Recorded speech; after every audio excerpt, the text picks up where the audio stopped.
ઉનામાં રૂપાલાના વિરોધમાં ક્ષત્રિય આંદોલન પાર્ટ 2, જેમાં કાણેક બરડા ખાતે રાજપૂત સમાજે શપથ લીધા. ભાજપ વિરુદ્ધ મતદાન કરવાના શપથ લીધા.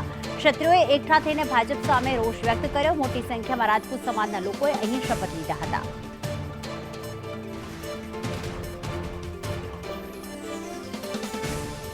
તો ક્ષત્રિય સમાજમાં રોષ છે. ક્યાંક ધર્મરથનું આયોજન કરવામાં આવ્યું છે, તો ક્યાંક હાલમાં કાણેક બરડા ખાતે ક્ષત્રિય સમાજના આગેવાનો એકઠા થયા હતા અને તેમણે શપથ લીધા હતા કે તેઓ ભાજપ વિરુદ્ધ મતદાન કરશે.